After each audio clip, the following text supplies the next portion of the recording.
What's up, everyone? Welcome in. Another recap of The Valley, the never-ending season of The Valley. We actually got an answer to this week. So before we can move on any further, let's introduce co-host, as always, Juliana DeStefano. Hey, Juliana.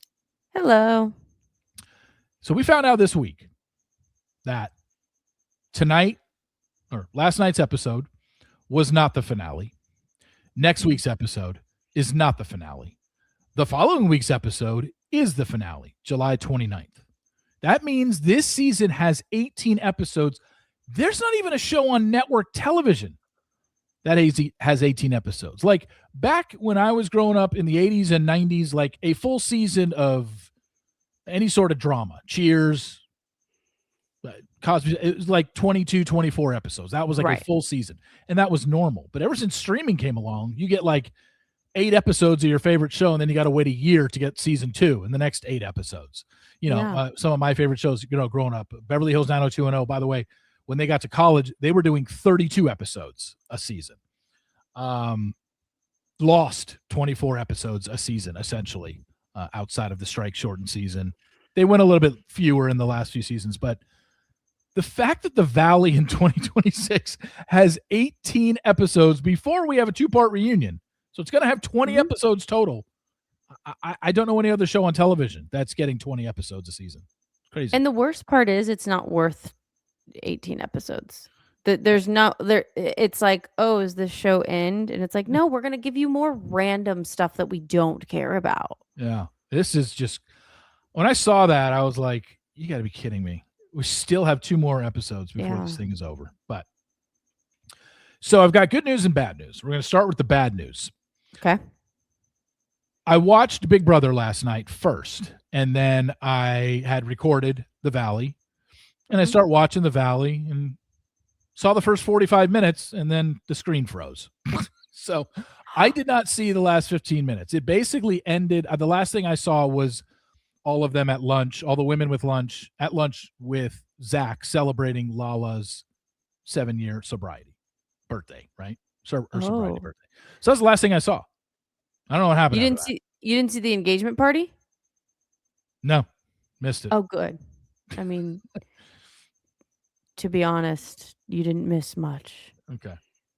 So that's the bad news. The good news is there are 2 things that happened in the Valley world off screen that is worth talking about, that can cover up the last 15 minutes that I didn't even watch. And that is, first off, the Jax Taylor story, which is just unbelievable. Now, for those that don't know, Jax Taylor and Brittany Cartwright had a publicist named Lori Krebs, who has repped them basically the whole time they've been together. Like over a decade, she was their rep. They might have been her first clients. I don't know. Wow. They were one of her first, if not the first. And basically were with her. She was with them through thick and thin, through all of their ups and downs, through Jax's horrible behavior. Lori Krebs has always been their publicist. A couple of years ago, so Brittany and Jax, I believe, the separation happened early 2024. And then stuff started coming out.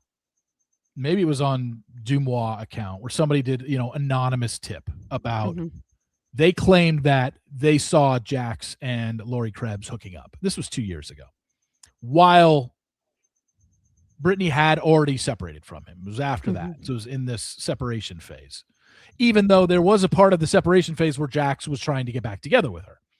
And it was during that apparently he was seen out. It was in Canada at some appearance that he did, and Brittany wasn't part of it.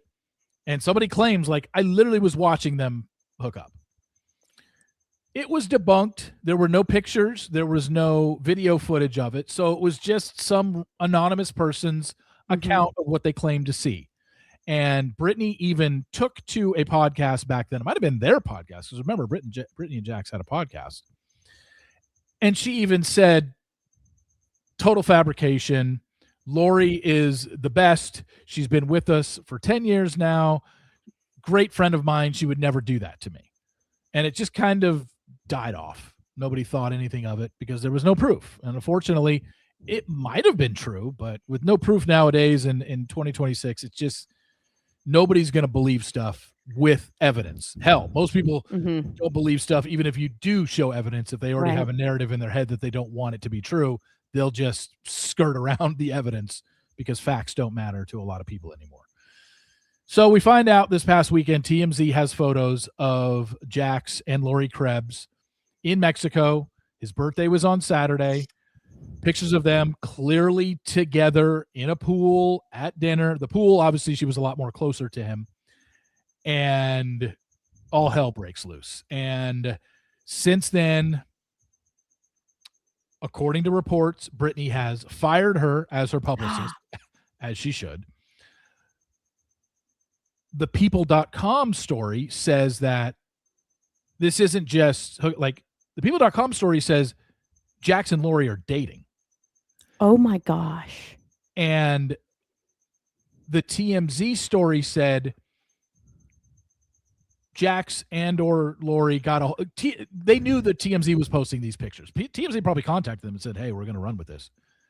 And Lori apparently contacted Britney to give her a heads up to let her know this is coming out.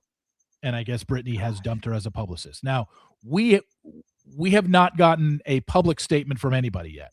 Between Jax, I don't think Jax and Lori are going to comment. There's nothing to comment. It's clear you're together. Like you're either hooking up or you're dating. Right. We haven't heard anything from Britney yet, but she's clearly not happy. The Hollywood Reporter reported last night that The Valley season 3, because they already clearly filmed season 3 and they've already shot the reunion show. The Hollywood Reporter is saying they picked up cameras Monday, Tuesday, and Wednesday of this week so they can include it in, I'm assuming it's going to air after the reunion show, because they said Valley season 3 production has resumed to get the cast's reaction to Jax and Lori's pictures surfacing on TMZ. So we might actually have something interesting to talk about on the Valley season 3. Like, this is the most interesting storyline. Well, I do have to say, this is the best publicist, because if she's hooking up with her client, that's gonna get news. Yeah. You know what I mean? Now people are gonna be talking about it. She's just really doing her job, Well, the other thing is this, some people have said it. I saw this on one of the sites that reported the pictures or whatever. It was under TMZ. Chriselle from Selling Sunset says she wrote a comment saying 1000% staged, meaning wow, Lori and Jax absolutely wanted these pictures to get out, because if Lori Krebs and Jax are down in Mexico, who thinks to take a picture of them in a pool with her on his lap, essentially, and her canoodling with him in a pool? Like, why? Anybody that saw Jax there, I mean, I guess it's possible, because first off, they wouldn't recognize Lori. They would just be, look, Jax Taylor. Oh, I know that guy. He's got a girl on his lap. I'll just take these pictures and send them into TMZ. So it is possible. Yeah. Chriselle doesn't think it's possible. Chriselle thinks this was all staged, which, like, they wanted it to get out, but then I don't know. Lori reps a lot of people in Bachelor Nation, but again, I don't know what this has done to her PR company. Her PR Instagram page has been deleted. It was Lori K. It was Lori K. Public Relations, and that has been deleted. Her Instagram account, her personal, is still up, but it's set to private. I have no idea what this woman is going to do. I don't know if all of her clients have dumped her, if she's even still in the PR business, or she just decided to torpedo her career. To, like, my take was, because at the time that these came out over the weekend, or they came out Monday, I knew Lori in the past, and I always knew her. She was married, and she has twin sons, but I do not know Lori's status over the last year and a half or so. And so my thing was, when these pictures came out, I was like, either she has gotten divorced and or separated in the last year and a half, and this is just two consenting adults, two single parents that decided to hook up, or she just got caught by TMZ in a cheating scandal and she's cheating on her husband. But either way, Oh my both things that gosh. she's doing, it's for Jax Taylor, one of literally the Yeah. worst humans in the world. Like, you So, know who he is. Why would you risk your marriage, your job, everything for Jax Taylor? and clearly she just doesn't think he's as bad as the rest of the world because she has continued to rep him through everything that he's been through for the last 10 years. She's clearly stuck by his side and repped him. Yeah. So she clearly doesn't care, but everyone else is just side-eyeing this like, oh my gosh, you I can't imagine if you are a client of hers why you would keep her after this. Right. Even if you're a woman, like why would you keep Right. a PR rep that does this? And I've heard stuff through the grapevine. I've made some text messages in the last few days and contacted some people, and the consensus answer that I've gotten is, number one, I did find out she has gotten divorced. I don't know Mhm. when, but she is divorced. I don't know if it's like finalized, but she's not with her husband. She wasn't caught cheating. But I have heard through more than one person has said she basically has always wanted to be famous, and she has always liked to insert herself in her clients' Wow.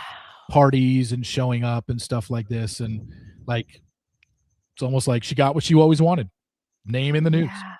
And the thing that I put out yesterday was, I really hope this isn't a soft launch into Jax coming back to the Valley. As much as we know that his storylines are way more interesting than anything happened this season, I can't with him. He's just not a Yeah. good guy. He's not a good guy. He's No. been is very problematic past. I don't need to see him on this show because all he does is fight and argue, and he treats Brittany like shit, and she takes it. So Did I tell you that I went to his birthday 2 years ago? yeah. Yeah. What was Okay. your experience with him?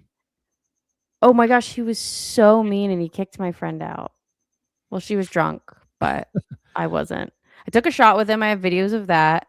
But when he found out that I knew Danny and Nia, he got like really mad at me because I produced their podcast, and he was Yeah. like, "Why don't you edit the stuff that they say about me out of it?" And I was like, He said that to you? he literally said that to me. So at what point was this during the Valley world? Had any season aired yet? Oh yeah, I think it was right after season 1 aired because I was going to Jack's Bar a lot because they would like they would have Bachelor night where they'd play The Bachelor, and then they'd have Valley night where whatever night it was, they would play The Valley. And so I was going there a lot because of like, I think it was right when the first season ended, but he was really mean. He was cool. It was fun. I would have to say it was really fun to take shots with Jax Taylor, but he was rude. He always had younger girls around him. So did Tom Schwartz. Did it Yeah. look like he was on coke that night? Because that was during his coke phase, I would think. For sure. Yeah. For sure. So Brittany he was there too a lot Was he too. like sweating? Was he like constantly sweating? I remember my husband made a comment about it. And I don't remember what it was, but he's like, yeah, this guy has to be on something. Yeah. But Brittany was there. She was amazing. But yeah, those were the good old days. That's funny. Yeah. He's just a mess. I don't need to see him on this show. He had his time. He had his run. They basically fired him for season 3. And maybe the whole plan was, you need to take a season off. That's your punishment. We'll bring you back for season 4. Maybe behind the scenes, that's the whole plan. I don't know. But holy shit. This almost does seem like a way to bring him back because he can answer. Like, I don't know. We're still in the early process of this, but I'm, like I said, Brittany hasn't released a statement. And I'm wondering if she's going to now, because we know that the cameras pick back up to at least get reaction. I mean, the story literally says cameras resumed rolling this week to get reaction from the cast on Jax hooking up with Lori. Clearly, the one person we want to hear from is Brittany. There was a quote unquote source that spoke to people that said Brittany, while she's disappointed in it, said she's not surprised. She always felt like something else was going on there. who knows? But this is such a bad look for a person who runs a PR company. Like I think your career in PR would be over after doing Mhm. this. What clients would want to have you around anymore? You know? But this might be the only storyline that could save the Valley at Yeah, this point. yeah. This and if Dr. Dre joins. And Dr. Dre joins. Very true. Like I don't know. This could be the reason they picked up the cameras to, and this is different than Scandival because Scandival Yeah. they had already filmed the season, but they hadn't Ooh. filmed the reunion show yet. So they resumed filming to talk and get reaction and have Tom and Ariana have that talk, and then Ariana went to Sheena's house or something. We saw the conversations that took place, and then Right. the reunion was all about Scandival. This Oh, one, yeah. they're just going to have to throw these confessionals in after the fact or whatever at the end of the second part of the reunion. Right. But Right. so that's why I'm wondering, if Britney releases any sort of statement and gives her feelings publicly, whether she goes on somebody's podcast, I got to believe the Valley is going to tell her, like, no, we need to save this for the reunion so people will tune into our reunion. If you already tell everybody your feelings. Oh, yeah. And they already filmed it. Oh Yeah. my gosh. If you tell everybody your feelings in a public statement or on Instagram or go on somebody's podcast, yeah. then the stuff that they filmed earlier this week to get cast reaction is already kind of spoiled. And Yeah. She has to save that. she's basically just going to repeat what she had said publicly. Right. But yeah, I do not know. I mean, I think the source that told people the quote that I told you that, hey, she's disappointed, but she's not surprised. I think that source is Britney anyway. Yeah. Because why wouldn't it be? They would just go to her and ask her, and they just mask it with source tells us. Like, you don't need Britney's friend to ask, how is Britney handling this? You would just ask Britney yourself and then put it in your story as source close to Britney. That's all. That's how this works. So it's just so ugly. It's just such a bad look. But anyway. But I love it. I love it. I love dirty reality TV and people sleeping with people who shouldn't be sleeping with. That is what I am here for. The only thing that it does is, like, it does lend, like, we don't have any facts, like, from the story 2 years ago, but now it does lend some credibility. Like, do we honestly think them in Mexico and her in a bikini in a pool in Mexico, do we honestly think that's the first time these two have ever hooked up? No. Right. It lends some credibility to the story 2 years ago, and now Britney is probably like, are you kidding me? So after I said that there was no way she would ever do that to me, so yeah, I think I can't wait to hear Britney's stance on this. It's probably going to be similar to the source. It's probably going to be like, I suspected it, and I'm totally feel betrayed by her, and I don't want her as a publicist, and I don't want her as a friend. I'm sure it's going to be something along those lines. But then again, we are dealing with Britney, who literally was chastised by Jax and treated like shit their whole relationship and kept going back to him. So, yeah. But according to reports, she dumped Lori as a publicist within the last few days since the pictures came out. Wow. The other thing we got to talk about was something I sent you yesterday, which is Lala has a new podcast coming. Yep. And it's called Sex Unlocked, and it's with Sally Carson from the Southern Charm show. I don't watch that show. I know who Sally is. Sally was on The Bachelor for an episode back in the day. And the Sex Unlocked podcast, based on the caption they put under it, said, for the birds and the bees, we're talking about the toys, the turn-ons, the orgasms, and everything they conveniently skipped in sex ed. Lala Kent and Sally Carson host the brand new Sex Unlocked podcast, where these two sex pots are spilling all the tea from between the sheets, from bedroom myths to dating dilemmas to female pleasure and the questions everyone's dying to ask. Sexy Unlocked podcast pulls back the covers on modern intimacy. Consider this your official invitation to loosen up, lean in, and unlock a better sex life. Episode 1 dropped. Oh, shit, it dropped last night. It's already out First off, that is the most ChatGPT description if I've ever heard one. Yeah. Second, isn't every podcast that Lala on a sex podcast? Is she in debt? Does she need to help pay for her $3 million Valley Village house in LA? Because why are you making a sex podcast? You're already making a podcast about the girl, the ex-wife of the guy that, you had an affair with. It's like, we really need this where we need to learn about dildos. Come on, Lala. I think that this is going. I mean, you said isn't any podcast that Lala is on talk about sex. Hmm. I would just say that there are so many podcasts just like this, not even just Lala. I mean, how many, Right. basically anything on Call Her Daddy, not just necessarily Alex Cooper, but a couple of the shows that she has on in her Unwell network are just two women talking about their sex lives and dating lives and stuff like that. There's Yeah. so many out there where it's just two women chatting about sex openly and freely. And it's like, okay, like It's this too is, easy for listens. yeah, That's my opinion. It's like I what's going to distinguish them from the other ones that all talk about sex and how to give a good right. blowjob and all this stuff? Like they all say the same thing, you know? And I also feel that way about female comedians. When female comedians go on stage and all they talk about sex is, except for Nikki Glazer, because she's really good at talking about it and it's really Yeah. funny. Everybody else, it's kind of like, okay, yeah, men are going to listen to it, or women are going to listen to it, and people, it's going to grab people's attention. I think it's just too easy. It's not creative. It is a low hanging fruit for It's sure. low hanging fruit. Exactly. Yeah. Nikki Glazer kind of has cornered the market on it. Like, Mm-hmm. while she does it and she does it a lot, I think because she gets so descriptive and makes it funny Yeah. is why she can get away with it. And I feel like any Yeah. other woman comedian that does it is trying because they've seen Nikki's success. Exactly. You know, it's one thing to have a joke or two in your set about Right. sex or your boyfriend or your husband and your sex life Right. during a 30 or 45-minute set.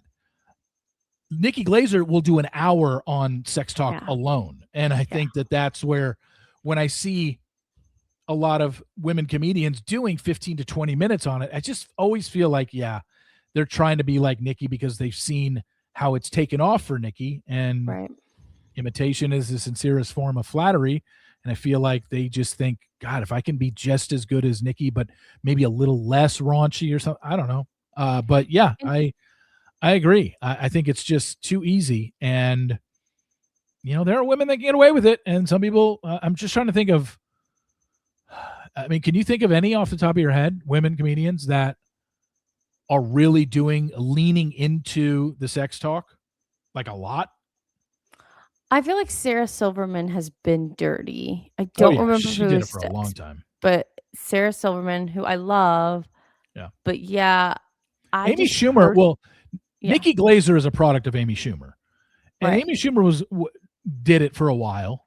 She did a lot of sex talk, and then Nikki came up underneath her. But I feel I like just Nikki's notice cornered the it. market on it. I notice it personally. Like people who are in the circles that I run in, Mhm. I notice girls talking a lot about sex. I know people going.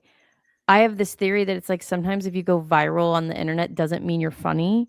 Mhm. And there's some female comedians who go viral with those jokes because it's a hot woman talking about blowjobs. Of course, people are gonna listen. Of course, people are gonna share it. Yeah. Doesn't mean it's funny on a regular stage. And so, yeah, I just feel like I see it more and more and more, which it comes from like, okay, back in the day, women couldn't talk about these things and we had to be polite and this and that. But that doesn't mean we have to go to the extreme and just talk about it. It's still like, I don't know. Ugh. When you do stand up, you do these comedy showcases where it's like a night of comedians, 10 or 12, and you all get Yeah. like 8, 10, 12 minutes on stage, and then you just Right. bring up the next one. When you've done those, have you seen women comedians that spent all their 10, 8, 10, 12 allotted minutes on sex talk? Absolutely. Yeah. All the time. Mm. I feel like I'm pretty rare because I don't talk about my sex life. I don't really, if I have a sex joke, it's like a pun. It's like goofy. It's not really like gross. I mean, probably in my early 20s, I had like, but it was never me talking about my sex life. Like that's what's the difference. It's me making maybe a tiny joke that a boy should like it feels like a boy would tell it, but like Yeah. I'm not that comedian, which I think makes me different because now it's also in the comedian world, women try to fit in with the men. So they think they have to talk about balls and poop and all this stuff. And you're like, okay, but that you're just one of them. Why not be unique? like I said, and we're not saying you can't talk about sex. It's Right. dedicating so much to it. time in your set to it. And I Right. think you can, I'm trying to think I'm trying to think right now, top of my head, of women comedians that don't rely on a lot of sex talk. That Yeah. I've seen. I mean, I've seen Nikki's specials. I'm trying to think. Eliza Schlesinger doesn't do a lot of sex talk, and now that she's a mother, I think she's incorporated Right. her children. Eliza's very, very good, and she's someone that has Netflix specials. Mm-hmm. She's established herself. She doesn't rely on sex talk, so she's definitely one. There's others. I don't want to sit here and we're 20 minutes in. We haven't even spoken about the Valley yet. 25 minutes in. We haven't spoken about the Valley yet. But then again, I feel like this stuff is way more interesting anyway. Right. But all right, let's get started on the Valley. You know what? And for next week, for the episode next week, I will try and at least give Lala's podcast 15 minutes. I'll listen to the first 15 just to see. I know it's not going to be any different, but it's just like, what are they going to offer here? Right. How raunchy are they going to get? So I'll give it 15 minutes. And what did I say the name of the podcast was? It was Sex Unlocked Podcast. So it should be out right now because it's supposed to come out at midnight, and we were recording this. So let me just see if I can pull it up. Sex Unlocked. I just want to see the if it's out and what the how long it is. I'm guessing probably 45 minutes or so. Yeah. 45 minutes to an hour. Sex Unlocked. Mm-hmm. Sex Unlocked. Sex Unlocked. There it is. 40 minutes. Lala Kent and Sally Carson are pulling back the covers on modern intimacy in the very first episode. They get to know each other through their most unfiltered sex stories, from sober sex and squirting to turn-ons, toys, threesomes, anal, and the bedroom moves that give them the instant ick. This is just audio porn. It's just porn you can't see. Yeah. I mean, they're playing the hits. Like you said, they're playing to they know exactly what, and they're going to clip, and they're going to take clips from that. It's going to be all over Lala's Instagram feed and all over Sally's Instagram feed. And it's just like, okay, you're telling sex stories. That's what so many women are out there doing to go viral and get stuff on TikTok and Instagram and get a bunch of views. Yeah. It's just, that is, what a shocker. Squirting, anal, threesomes. Oh, okay. Wow. What new stories are we going to get out of this? Like, it's going to be the same shit that you hear from all these other ones. All right. Yeah. All right. Valley last night. Not a ton to go over here, but I have thoughts. Okay. Danny and Nia kind of started off the show. Right. And, Danny, everyone's back from Mexico, and they're basically just, every scene is them. Production, you could tell before the scene is like, hey, talk about what happened in Mexico. Yeah, remind us. Yeah, because it's like, you're back in California. Can we just let the 3 Mexico episodes be the 3 Mexico episodes? Why do we have to now relive them? Because it's like if somebody from this group wasn't in Mexico, like a couple times last year, they would come back and like Sheena and Lala went on that walk, and they were just like, oh, you weren't there. This is what happened. But everybody went, and everybody knows what happened with everybody. Like, why are we back in California talking about what happened in Mexico? Because there's nothing else to talk about. This whole season is them talking about other things that have happened. There's nothing like happening right then and there. Yeah. It's all like, let's be mad about something that happened last time. Yeah. No, I don't know. Danny and Nia just, all they did was recap. And Nia's like, yeah, I don't know why they came after you. And Danny's like, yeah, really. He did say again, it was my birthday. And, I didn't feel like it was my birthday because everyone attacked me. But again, this comes down to nobody is telling Danny he can't drink. Right. Everyone is saying, when you drink, Danny, you're a horrible fucking person. Right. Like, how do you not see this? He just keeps like, he won't address that part. He just says they're all getting on me for my drinking. And Nia's argument has always been, well, they all drink. She made the comment at the lunch table. Well, that was Kristen that made the comment at the lunch table, but it was like, well, Jasmine drinks and Zach drinks and Brittany drinks. It's just like, yes, they do. The issue, just like when Danny was sitting there on the beach chair with all three of them, and Jasmine was the one that told him, like, Danny, drink all you want. We don't care about your drinking, how much you drink. Just control the way you act when you drink. And he doesn't seem to get that. I'm totally confused by this guy. How does he not see that? He doesn't ever address that. He addresses, why are they on me about how much I drink? Right. So I'll never understand that. We're 2 episodes away from the finale, and it probably still won't be answered. So right. The dress shopping thing, I mean, they do this on Love is Blind. They do it. I just don't. This is where I have thoughts on this. Oh, you do? Good, because I got none. Because it's a big yawn to me because I don't care about wedding dress shopping. But you are somebody that got married within the last year, so still a big yawn for me watching it. I'm sorry, Jasmine. Why the heck are you buying a dress in Beverly Hills? Really? She went dress shopping in Beverly Hills. They showed where it was. I'm like, I don't think anybody on the Valley can afford a wedding dress from a Beverly Hills wedding shop. My wedding dress, I will say this now, was at a Houston. It wasn't a Houston store. It wasn't a boutique. It was one of those stores that has multiple locations in the city, and they have a ton of dresses. Still $2,600, $2,600 for a dress that is now right here in a tub with dirt on it from my wedding. $2,600.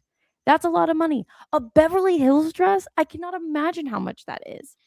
My only guess is this is done on trade because the store got camera time on the show, so Jasmine isn't paying a cent for it. I bet she didn't, or major discount. I don't know. Maybe she didn't end up finding her dress there. I don't remember, honestly, but yeah, it's just that was like my main thought. Also, that part of the episode went on way too long. I thought we could see 2 dresses, move on. It was this whole emotional thing that I'm sorry, I don't care about. Move on. She tried on quite a few, if I remember. Yeah. She tried on more than me in mine. I tried on 2 and I walked away with the second one. And then yet again, the next scene is Luke and Kristen talking about, they already talked about this in Mexico when Kristen confronted him on the boat and said, I talked to Jesse and he said, this behavior keeps up, wedding might not happen. Ugh. They get back to California. Kristen wants to talk to Luke about what he said to Jesse. Like, we already went through this. Why are we talking about this again? I'm so done. And Luke didn't give another great answer either. Like, he didn't really diffuse the situation as far as I saw. No.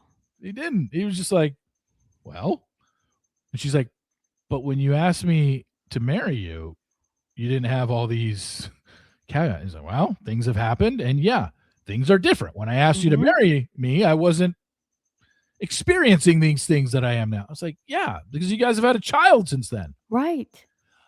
Now, I can't remember. Did he basically propose to her because she got pregnant or no? I think she got pregnant shortly after, right? Yeah. Yeah. Okay. Well, they actually got pregnant before and lost the baby. They lost a baby before. Then they got engaged. So it was lost baby, proposal, pregnant. Got pregnant after the proposal. Okay. And then still have not gotten married, which is interesting. And haven't gotten married. And, I don't know if they're going to.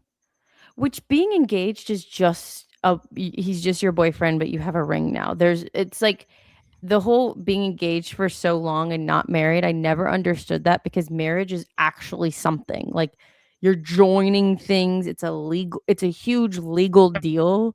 But when you're engaged, it's just that they're still basically your boyfriend. So it's just weird. Some people say that unless before your wedding, you have been living together for 1 or 2 years and you're engaged and you're living together, the wedding is just, okay, now it's like paperwork official. Yeah. But I feel like people say that who don't want to get married. Like, people who, like, there's a lot of people who say, like, marriage is just a piece of paper, and it's like, now that I am married, oh my gosh, it's so much more than that. I mean, I am in a very happy marriage, but it's just there's so many different things. I mean, it's like we bought a house together, which I could have never done that alone. You join your money. There's so many you write off of, like, if I die, he's my beneficiary. It's just crazy. So how long did you live with your boyfriend before you got married? A year. And did you live in his place, or did you guys have a place together, or did he move into your place? So I kept my studio apartment and in North Hollywood, and then he lived in downtown LA, then got out of that place, started renting a house in Glendale, and then I just kept staying at his house, and I never got rid of my apartment. Um and I just basically moved in but didn't get rid of my place. Were And you you couldn't get out of your lease or something? no, it was just like only $1,000 a month. And Mm, so it was so cheap. And so my parents ended up taking over it so okay. they could come, and like it's like a vacation home. But now they got rid of it actually last week. But you moved in all your stuff into your boyfriend's Pretty house that he much. was renting. Yes. And you were living with him. Had I you actually started your finance sharing at that point? No, we're still actually in the middle of that now Okay. because I didn't want to yet.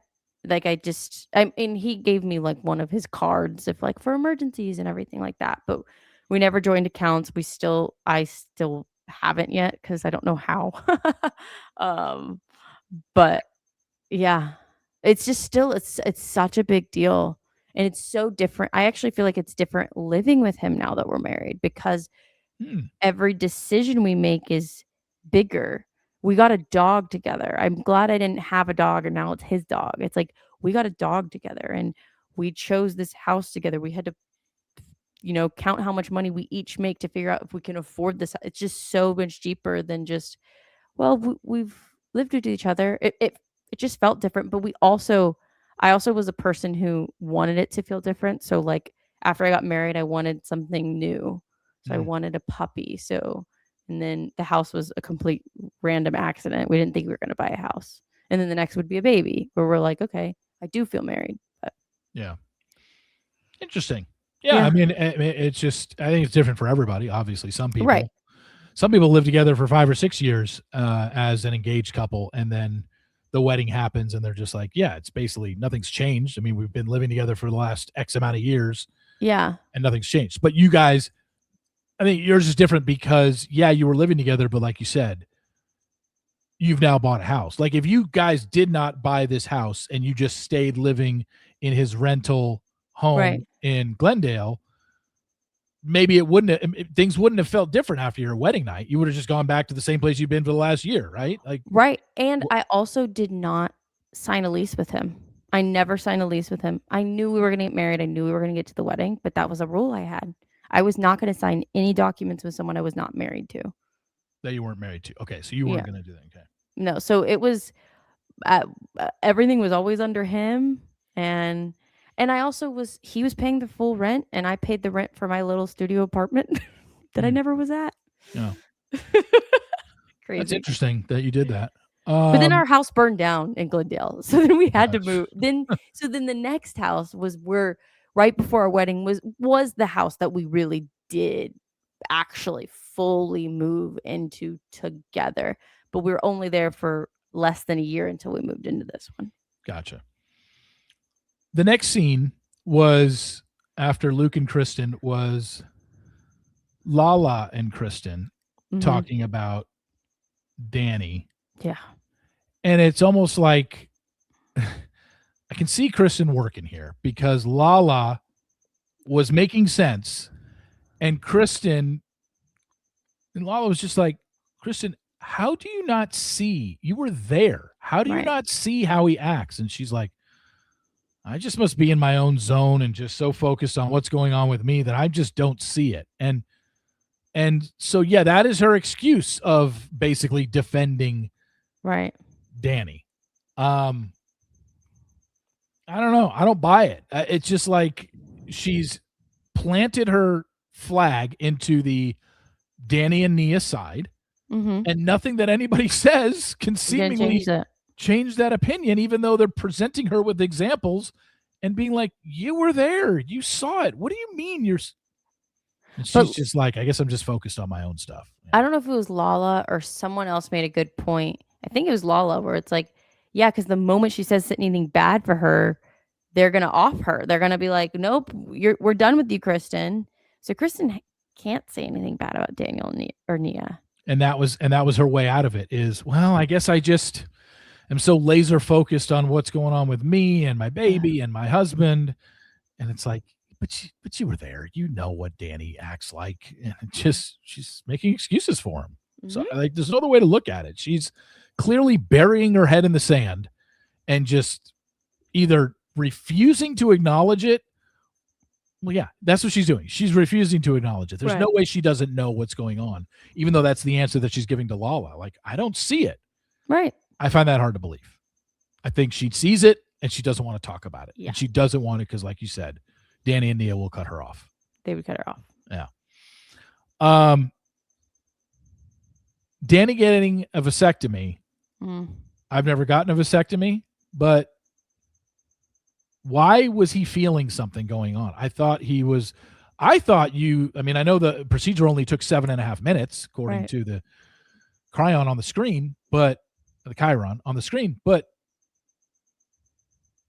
unless it was the editing, but we're led to believe as an audience that Danny had the mask on that's supposed to put you out, the anesthesia mask. Mm-hmm. He was still laughing, making dumb dad jokes, but then he was reacting to whatever was happening to his balls. Like, so because he's an actor and a camera was on him. That's why. So for all we know, he couldn't feel anything and he was just doing that for the camera.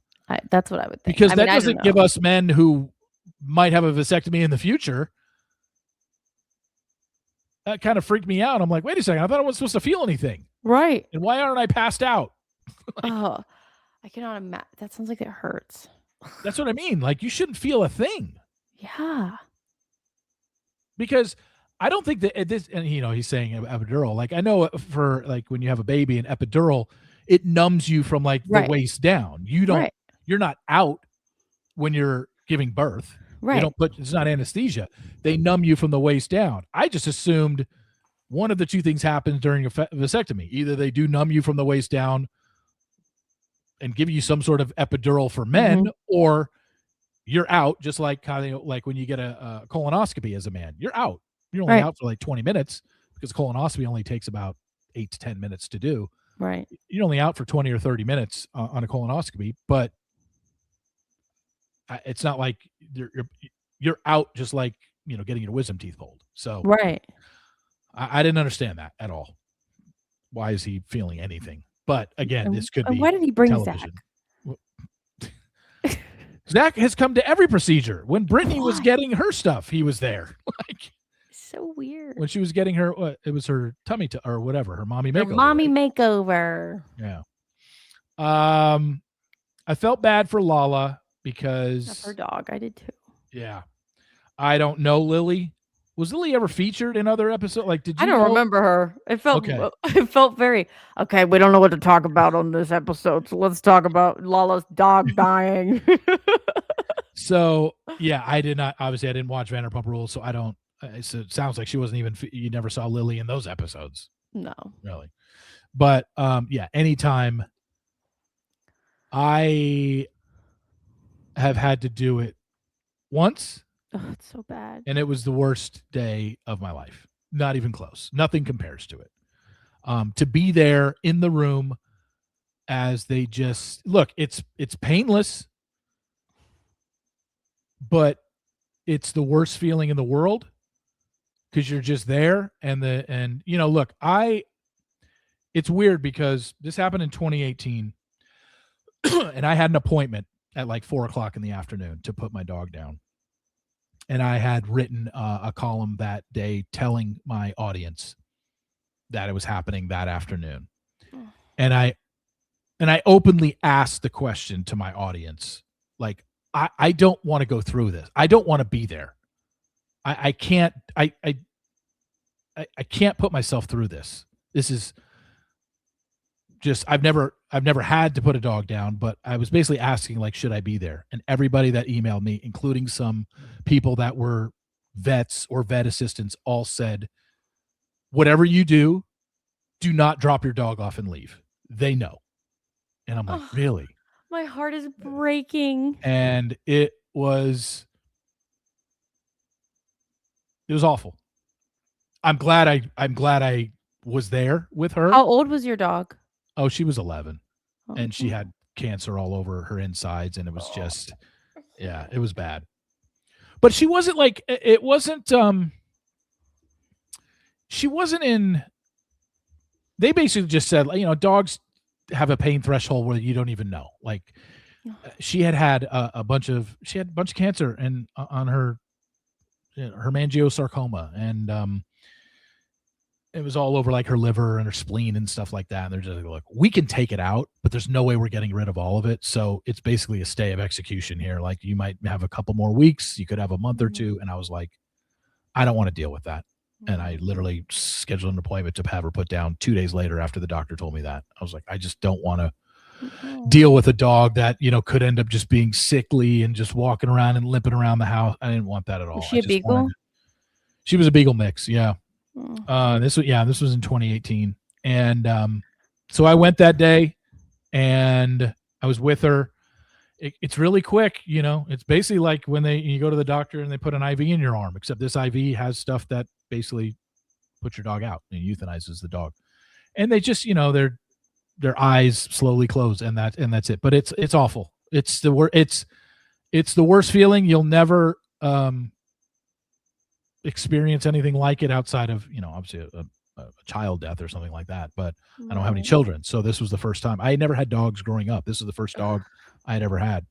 And so yeah, I nobody can ever tell me that, you know, Lala, you know, suck it up or whatever. No.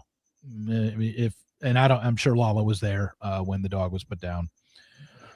But yeah, it's rough. It is rough.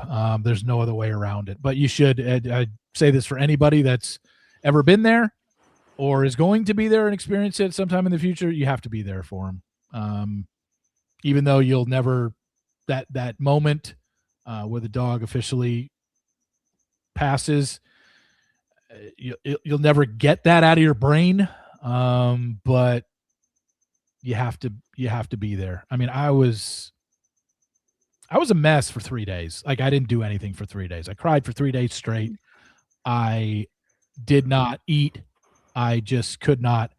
And the thing that really got me, I mean, there wasn't anything that got me through it. It was just because when I'm going through it, like the day before, knowing that I was going in on a Tuesday, all day Monday, just crying and doing what I can, going in on a Tuesday.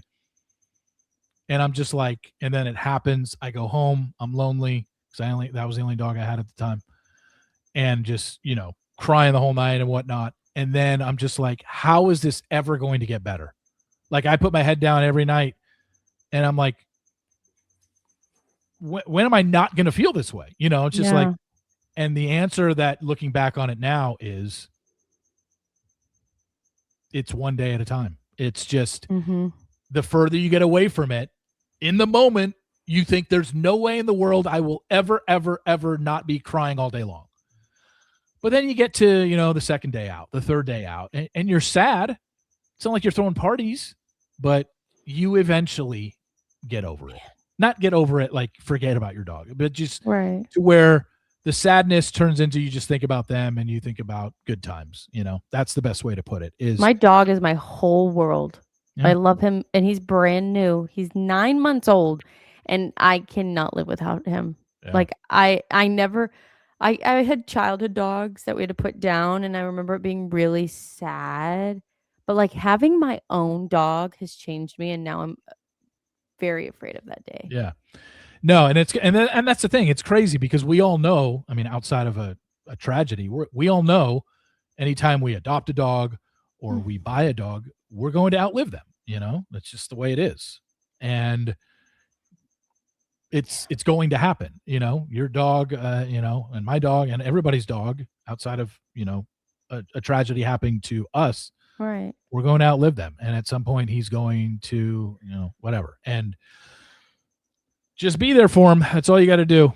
It's going to be the worst, and it's going to be awful for maybe it'll last longer for you. It was 3 days for me where I didn't eat and leave my house and cry. And the day before, the day of, and the day after. And then Thursday, it was like, okay. And just each day out got a little bit better.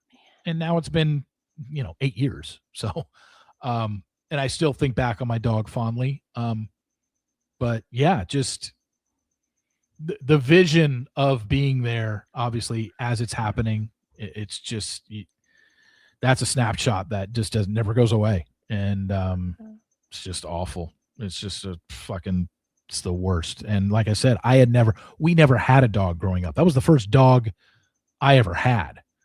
And so, yeah, so it was extra hard. And then it took me 2.5 years. Like, some people lose a dog and within like a week, replace him and get a new dog. Yeah. And it doesn't mean that they didn't love the other one, but Right. it took me 2.5 years. I didn't want to look at dogs. Anytime I came across a dog on social media, on Facebook, adoption pages, commercials, I'm like, no, I can't deal with it. No. And then it took me 2.5 years. And then for some reason I was sitting around one night and I was like, why not? I just started Googling adopting beagles in my area. And then I found a page and they said, we're showing these beagles at this pet store this weekend. If you want to come see them. And I did. And that's how I got Luca. And then I told the story of, how I got Toby 3 months ago. Mm-hmm. But yeah, it took me 2.5 years. Some people, like I said, it takes days and they get a new dog to replace. Yeah. And to each their own. I couldn't do it. I could not do it. I couldn't bring myself. And not that I felt like I was doing, her name was Maddie, that I was doing her wrong or doing her a disservice by getting a dog so quick. Everybody says, like, just know that you gave Maddie a good life. Like, she was a rescue, and you're saving them as hard as it is. Just know that everyone said, like, they said Maddie would want you to get another dog. Right. And I was like, but I'm not ready. I can't. I couldn't even look at other dogs online. Like I said, commercials, social media, anything like that. I was just like, no, I don't want anything to do with it. It took me 2.5 years. January of 2020, January 26th, 2018 is when Maddie passed, and I got Luca August 18th, 20. Oh no, 20. The hell? Oh no, January 26th, 2016 is when Maddie passed. Oh. And I got Luca August 18th, 2018. Yeah, 2.5 years later. Wow. Yeah. So yeah, that's the best way to remember Luca's birthday. 8/18/18. That's how I remember that. Very simple. Coming up. Yeah. Next month will be 8 years. And look, her paperwork said she's between 2 and 3. So Luca is going to be 10 or 11.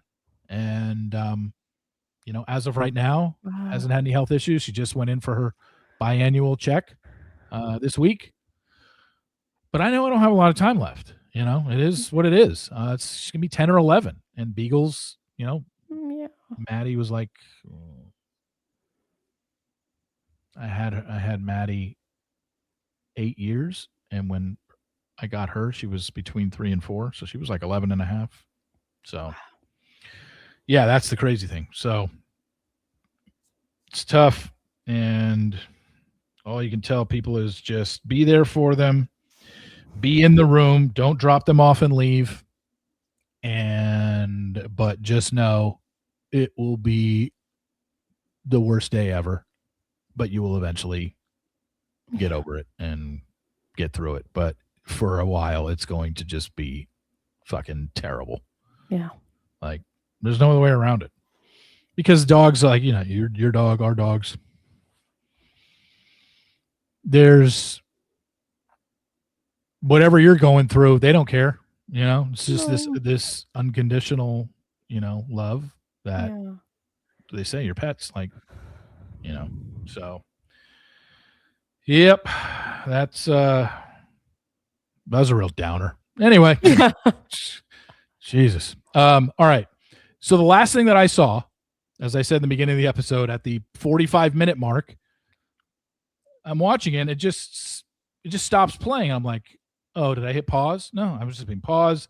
I would rewind it, like 10-second rewind, 20-second rewind, and I would just let it play. I was like, oh, maybe because I'm trying to fast forward through the commercials.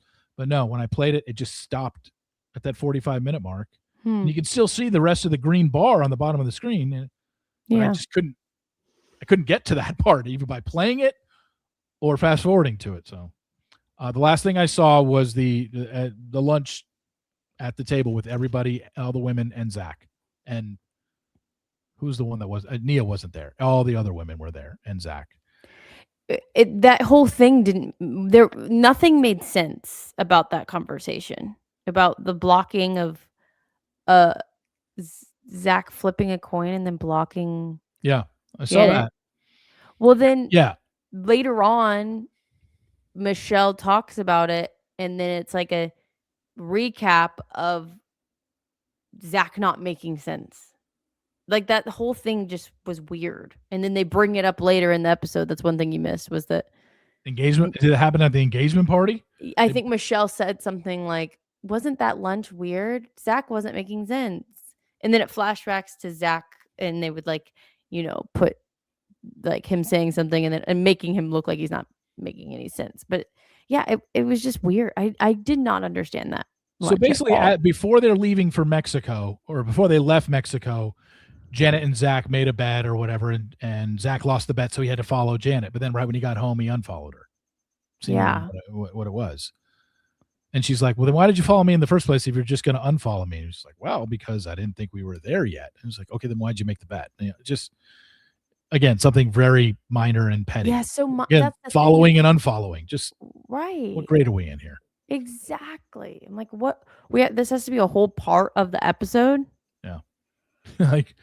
So what happened at the engagement party? Was there a fight or no fights? Everybody was too happy. The engagement party was like over the top again. Like, I mean, Brittany threw it, but I'm like, where is this money coming from? This looked like a $10,000 to $15,000 party. Oh, really? Where was it at? Was it at a restaurant or I think it was at a restaurant, like a rooftop. Like they rented it out, but it had like florals and their lights in their name and food and drinks, and it looked expensive. Like I had an engagement party and it was a backyard barbecue. It was not something like that big.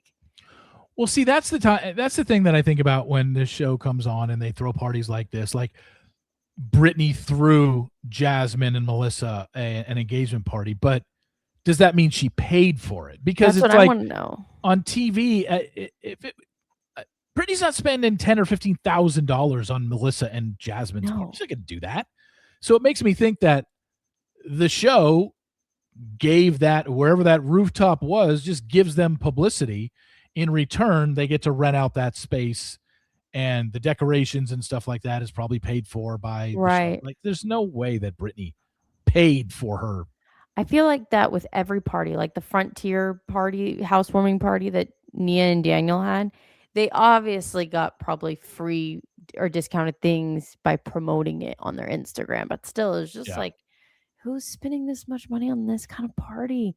Yeah. But yeah, the party was just, there was no drama. Lacey said the pickup line to Jesse, which was like, what is this made out of? It feels like it's made out of husband material.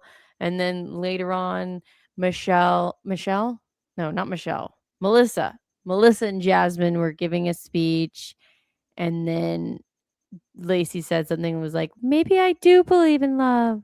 And then the end of the episode was photos of Melissa and Jasmine just being so in love, and all of their photos together. And it was a confessional of Jasmine being like, well, yeah, I'm in love and I love love. And the episode ended. Oh. So I kind of wish my TV paused and froze, because I wasted 15 minutes of my life. That's yeah. I don't know what the hell happened to mine. It just fucking froze, and it records every week. I don't know.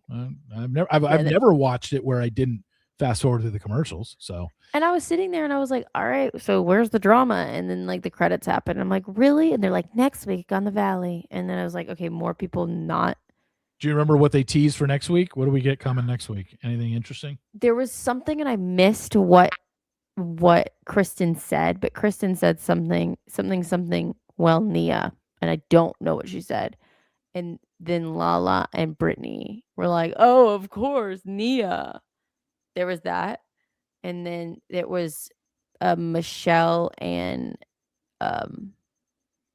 Jesse cheersing and saying, we'll be together. We'll have to be together forever, but not in love, because of Isabella. And so it was them signing probably the divorce papers.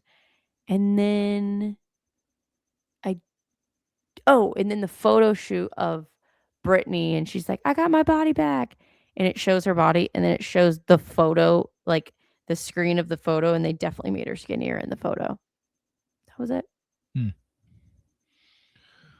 then that's the penultimate episode, and then the finale is July 29th. It's crazy. And then part 1 of the reunion on August 5th, and part 2 of the reunion on August 12th.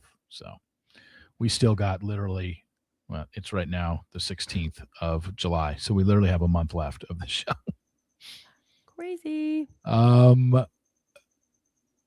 Yeah, I need to, the thumbnail that we have for every episode, our friend Riley has only done up to episode 16. I got to say, hey, Riley, you got to add 2 more in there, 17 and 18. Right.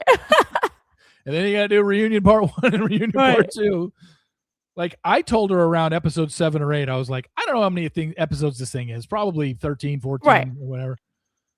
She gave me 6. She went up to 16, and I'm like, and I thought that was way too much. Right. Yeah, she's too short. So we gotta add that on. But Jesus, I can't believe this is 18 episodes. Like I literally want to go look to see what shows in this modern world right now run 18 episodes, and there's no way. Like, even the top shows on HBO, Netflix, Apple TV, Paramount Plus, talking about scripted shows. Right. Like, I guess reality you can get away with it, but every scripted show is no more than 8 or 10 in a season, and then you got to wait a year to see something else. And again, you got to wait a year for Valley too, because but can't believe it's 18 episodes. 18. My gosh, it's a little too long. Yeah. Anyway, that'll do it for this episode. Thank you. Even though we didn't spent more time talking about things that weren't related to this episode than we did that were, but 16 episodes in, we got to find other stuff to talk about since nothing. Right, exactly. On these particular episodes. Juliana, thank you so much for joining again, and we will be back here and talk to you all next week. See you next week. See you.